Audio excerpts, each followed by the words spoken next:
সাতকে বস্তা ভর্তি মাদক সহ ৩ ব্যবসায়ীকে হাতে নাতে আটক করে পুলিশে দিয়েছে ইসলামী যুব সমাজ কল্যাণ সংস্থার সদস্যরা। মঙ্গলবার রাত ৯টায় পৌর শহরের তাহির প্লাজার পিছনে অভিযান চালিয়ে মাদক সহ ৩ জনকে আটক করে তারা। এ সময় তাদের ধারণকৃত একটি ভিডিওতে দেখা যায় ওই মাদক ব্যবসায়ী বলছেন তার উপর ২৫টি মামলা রয়েছে।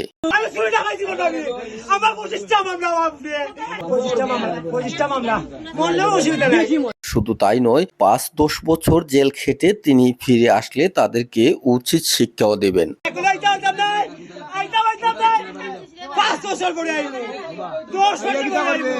এরপর আটককৃতদের থানা পুলিশের কাছে হস্তান্তর করে যুবকরা।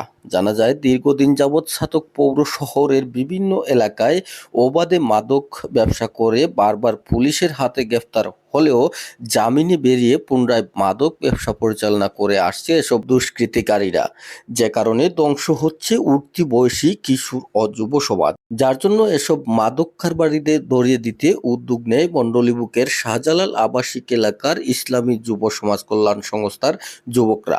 আমরা ইসলামী যুব সমাজ কল্যাণ সংস্থার একটাও আশা যে ও যে মাদক ব্যবসায়ী এবং তারা অবৈধ চোরা কারবারি তার সুস্থ বিচারক। আমরা বড় বড় মাথা, তাদের অনেক লম্বা হাত, যে আমরা তাদেরকে ধরতে যাই তাহলে আমাদের উপর অনেক নির্যাতন বা অত্যাচার হইতে পারে। মণ্ডলীবুক শাহজালাল এলাকা শান্তিপূর্ণ এলাকা তৈরি করতে পারে, এরকম আমরা চাই।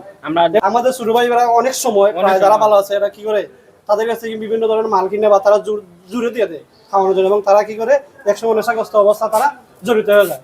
একটা রেট দিছি, এটা আমরা পাইছি সাকসেস হই, আমরা পড়াশোনা আরো নেক্সট আরো অনেক আছে এরা আমরা এবং কি দইরা পড়াশোনা আমরা কাছে।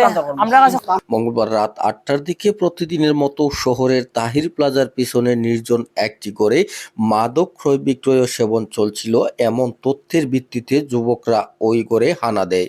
এরপর রাত ৯টার দিকে সংঘবদ্ধ যুবকরা মাদক ক্রয় বিক্রয়ের সময় হাতে নাতে ওই ৩ মাদক ব্যবসায়ীকে আটক করে পুলিশে খবর দেয়।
আটককৃতরা হলেন সুনামগঞ্জের দোরাবাজার উপজেলার মানিকপুর গ্রামের মৃত মজনু মিয়ার ছেলে মাদক ব্যবসায়ী ইয়াহিয়া, মৃত উদয় শব্দকরের ছেলে মঙ্গল শব্দকর ও ছাতক পৌর শহরের মণ্ডলীবুক এলাকার রায়চরণ শব্দকরের ছেলে নকুল চন্দ্র শব্দকর। এ সময় তাদের কাছ থেকে ২৪ বোতল ভারতীয় অফিসার চয়েস মদ, ২৮টি গাঁজার পুড়িয়া ও ৭ পিস ইয়াবা ট্যাবলেট জব্দ করা হয়।